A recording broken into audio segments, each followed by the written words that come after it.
दोस्तों, किसी ने सच ही कहा है कि सपने देखना आसान होता है, लेकिन उससे भी आसान होता है उस सपने को पूरा करना, क्योंकि आप उसी प्रकार के सपने देखते हो जैसा आपके अंदर पूरा करने का साहस होता है। कुछ लोग कहते हैं कि ज्यादा बड़े सपने देखने वाले मुंह के बल गिरते हैं, लेकिन मेरा यह मानना है कि जो सपने देखते हैं और उसे पूरा करने में अपना जी जान लगा देते हैं, वही लोग अपना और अपने देश का नाम रोशन करते हैं। बड़े बड़े सपने देखना और उसे पूरा करना हर किसी के बस की बात नहीं होती है। यहाँ तक कि आजकल के लोग कोशिश करने से पहले ही हार मान लेते हैं। लेकिन आज मैं आपको एक ऐसे लड़के की कहानी बताने जा रहा हूँ जिसने यह साबित कर दिया है कि सपना चाहे जितना ही बड़ा हो, जब हम उसे देख सकते हैं तो उसे पूरा भी कर सकते हैं। दोस्तों, ये कहानी एक ऐसे लड़के की है जिसने अपने दम पे एक ऐसा काम कर दिखाया है जो आजकल के बच्चों के लिए और खासकर गरीब या फिर हर उस बच्चे के लिए जो क्रिकेटर बनना चाहते हैं उनके लिए एक उदाहरण के रूप में जाने जाने लगा है। दोस्तों, ये कहानी शुरू हुई थी यूपी राज्य के भदोही जिले में स्थित सूर्यामा नाम के एक छोटे से गांव से।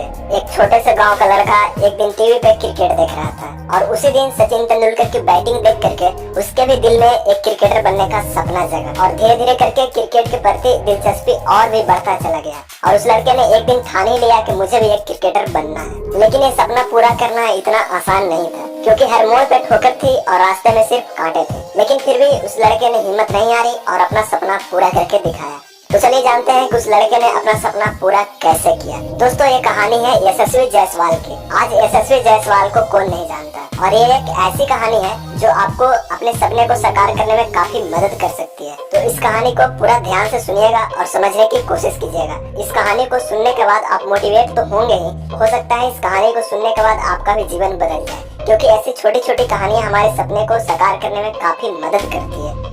एक छोटे से गांव का आम लड़का जिनके पिता एक हार्डवेयर का दुकान चलाते थे और माँ एक हाउसवाइफ थी, और वैसे लड़के के लिए क्रिकेटर बनना सिर्फ और सिर्फ एक सपना ही हो सकता था। और घर में आर्थिक तंगी के कारण ये सपना पूरा होना नामुमकिन जैसा था, और पिताजी के पास उतने पैसे नहीं थे कि वो उन्हें क्रिकेटर बनने के लिए मदद कर सके। फिर भी उस लड़के के दिल में जुनून या फिर यूँ कह लीजिए कि उनके ऊपर क्रिकेट का भूत सवार था। वो जानते थे कि उनके अंदर मेहनत करने की क्षमता है और उनको अपने ऊपर पूरा विश्वास था। उन्होंने धीरे धीरे करके अपने दोस्तों के साथ गांव में क्रिकेट खेलना शुरू किया। फिर उन्हें एक दिन ये पता चला कि वो गांव में रह करके कभी भी एक क्रिकेटर नहीं बन सकते हैं। तो इसीलिए उन्होंने महज 9 साल की उम्र में ही घर छोड़ने का फैसला किया और वो जैसे तैसे करके मुंबई के दादर शहर पहुंच गए और आजाद मैदान में एकेडमी ज्वाइन कर ली। लेकिन आजाद मैदान दादर से काफी दूर होने के कारण उन्हें आने जाने में काफी समस्याओं का सामना करना पड़ता था और काफी ज्यादा समय लग जाता था, जिसके कारण कुछ दिनों के बाद वो अपने चाचा के पास चले गए। उनके चाचा आजाद मैदान के पास ही गोलगप्पे बेचने का काम करते थे और यशस्वी को भी काम की जरूरत थी, तो चाचा ने उन्हें एक डेयरी शॉप में काम लगवा दिया और उन्होंने वहाँ पे काम करना शुरू किया, जिससे उनका खाने और रहने का व्यवस्था हो चुका था।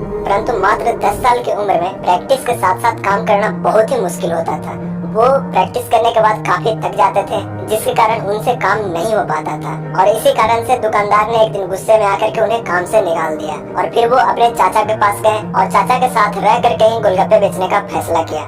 लेकिन मात्र 10 साल की उम्र में मुंबई में फुटपाथ पर रह करके गोलगप्पे बेचना इतना आसान नहीं था। उन्हें कुछ समझ में नहीं आ रहा था कि उन्हें करना क्या है, पर यशस्वी ने हार नहीं मानी और काम पे लग गए। यशस्वी पूरा दिन प्रैक्टिस करने में लगे रहते, उसके बाद शाम को अपने चाचा के साथ गोलगप्पे बेचते थे, जिससे उनके चाचा की मदद हो जाती थी और साथ में जायसवाल के लिए कुछ खाने का भी व्यवस्था हो जाता था। ऐसे ही करके लगभग 1 साल तक उन्होंने गुजारा किया। दोस्तों, इसके अलावा उनके पास कोई दूसरा रास्ता भी नहीं था, क्योंकि मुंबई एक ऐसी जगह है जहाँ पे फ्री में पानी तक नहीं मिलता है। अब तक तो जायसवाल की जिंदगी बिल्कुल सही चल रही थी। वो समय पे प्रैक्टिस कर पा रहे थे, सही से खाना मिल रहा था, सब कुछ सही चल रहा था। तभी एक दिन अचानक उनके चाचा ने घर से उन्हें निकाल दिया और खाना देने और काम पे आने से मना कर दिया, और यहीं से जायसवाल की असली परीक्षा शुरू हो गई। दोस्तों, ध्यान से सुनिएगा, बहुत ही मोटिवेशनल स्टोरी है। यह कहानी आपको अपने सपने को पूरा करने के लिए जरूर प्रेरित करेगा। ये गांव के लड़के को दिल्ली और मुंबई जैसे शहरों में कितना स्ट्रगल करना पड़ता है, ये भी आपको इस वीडियो में पता चल जाएगा। तो दोस्तों, जिस समय उनके चाचा ने यशस्वी को घर से बेघर किया था, उस समय उनकी उम्र मात्र 10 साल थी। आप सोच सकते हैं कि 10 साल की उम्र में एक अकेला लड़का जिसके पास रहने के लिए ना ही घर था और ना ही खाने के लिए पैसे थे, और वैसे लड़के के लिए मुंबई जैसे शहर में रहना कितना मुश्किल हुआ होगा। लेकिन दोस्तों, फिर भी उन्होंने हार नहीं मानी, क्योंकि उन्होंने घर से निकलते समय अपने आप से एक वादा किया था कि चाहे कुछ भी हो जाए, जब तक मैं क्रिकेटर नहीं बनूंगा घर वापस नहीं आऊंगा। दोस्तों, चाचा के घर से निकलने के बाद 1-2 दिन तो उन्होंने जैसे तैसे करके फुटपाथ पर ही बिताया। फिर उन्होंने सारी बातें अपने कोच को बताई, जहां वो पहले आजाद मैदान में प्रैक्टिस किया करते थे। कोच ने यशस्वी की सारी बातें सुनी और सारी बातें सुनने के बाद उन्हें एक रास्ता बताया। जिस दिन वो कोच के पास गए थे, उस दिन आजाद मैदान में प्रैक्टिस मैच चल रहा था। और कोच ने यशस्वी को एक मैच खेलने के लिए बोला और ये भी बोला कि अगर तुम इस मैच में अच्छे प्रदर्शन करते हो तो तुम्हें पास वाले टेंट में रहने के लिए जगह मिल जाएगी। तो फिर क्या था, यशस्वी ने मौके का फायदा उठाकर मैच में अच्छा प्रदर्शन किया और उसे रहने के लिए जगह मिल गई। परंतु दोस्तों, परेशानी यहीं पे खत्म नहीं हुई थी। उन्हें रहने के लिए टेंट तो मिल गया था, पर खाने की परेशानी अभी भी तंग कर रही थी। और एक परेशानी ये भी थी कि वो जिस टेंट में रहते थे उस टेंट में ना ही लाइट थी और ना ही लैट्रिन बाथरूम की कोई सुविधा थी। अगर सीधे भाषा में बोले तो सिर्फ एक प्लास्टिक का टेंट बनाया हुआ था और रात को जमीन पे ही सोना पड़ता था, जिसके कारण उन्हें कीड़े मकोड़े का भी काफी डर रहता था। एक इंटरव्यू के दौरान यशस्वी ने यह भी बताया कि बारिश के दिनों में पूरे ग्राउंड में पानी भर जाता था, जिसके कारण उन्हें टेंट में सोने की जगह नहीं मिलती थी। वो कभी कभी पूरी रात जाग कर ही गुजारा किया करते थे। धीरे धीरे समय बीतता गया और सारी चीजें नॉर्मल होने लगी थी, लेकिन एक समस्या उन्हें अभी भी सता रही थी। उन्हें खाने के लिए कुछ नहीं मिल पा रहा था और पास में जो पैसे भी थे वो भी लगभग खत्म हो गए थे और यह एक काफी बड़ी समस्या थी। फिर उन्होंने धीरे धीरे करके गुलगप्पे के शॉप पे फिर से काम करना शुरू कर दिया और दूसरी टीमों के लिए मैच खेलना शुरू कर दिया, जिससे उन्हें एक वक्त का खाना मिल जाता था और 200-250 रुपए भी मिल जाते थे। ऐसे ही करके उनका जीवन कट रहा था। दोस्तों, आप यकीन नहीं कीजिएगा कि जब उनके लाइफ में ये सब चल रहा था तब उनकी उम्र मात्र 10 से 13 साल के बीच में थी और ऐसे ही करके लगभग 3 सालों तक चलता रहा। उनकी जिंदगी तो जैसे तैसे करके कट ही रही थी, लेकिन आपको बता दें कि ऐसे वक्त में अच्छे अच्छों की हालत खराब हो जाती है, लेकिन उनके लिए क्रिकेट से बढ़कर कुछ भी नहीं था। समय बीतता गया और फिर एक दिन वैसा दिन आया जिसकी उन्हें काफी जरूरत थी। वो कहते हैं दोस्त कि किस्मत भी उनका ही साथ देती है जिसमें कुछ करने का जुनून होता है। यहाँ से यशस्वी की जिंदगी पूरी तरह बदलने वाली थी।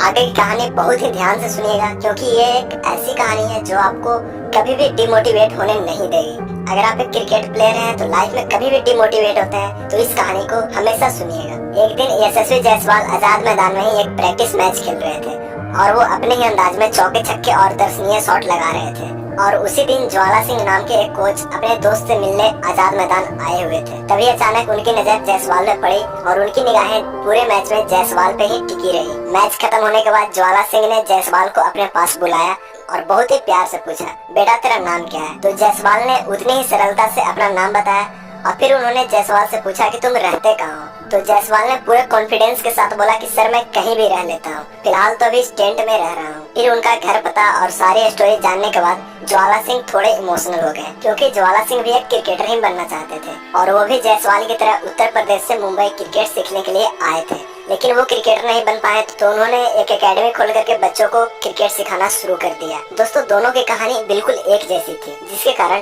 ज्वाला सिंह को जायसवाल की परेशानी को समझने में ज्यादा समय नहीं लगा। फिर अगले ही दिन ज्वाला सिंह जायसवाल को अपने घर पे ले गए और बोला कि बेटा आज से तुम इसे अपना ही घर समझो।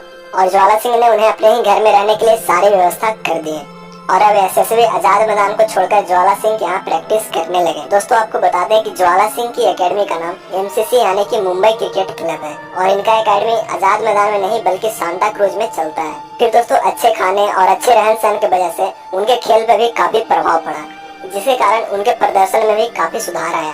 वो लगातार मेहनत करते रहे और कोच ज्वाला सिंह भी उनको लगातार सपोर्ट करते रहे। फिर उन्होंने अपने क्लब की तरफ से खेलते हुए काफी रन बनाए, जिसके कारण उन्हें और भी टूर्नामेंट में प्रदर्शन करने का मौका मिला, जिसका भरपूर फायदा उठाते हुए उन्होंने हर टूर्नामेंट में अच्छा प्रदर्शन किया, जिससे धीरे धीरे करके वो सिलेक्टर्स की नजरों में आने लगे।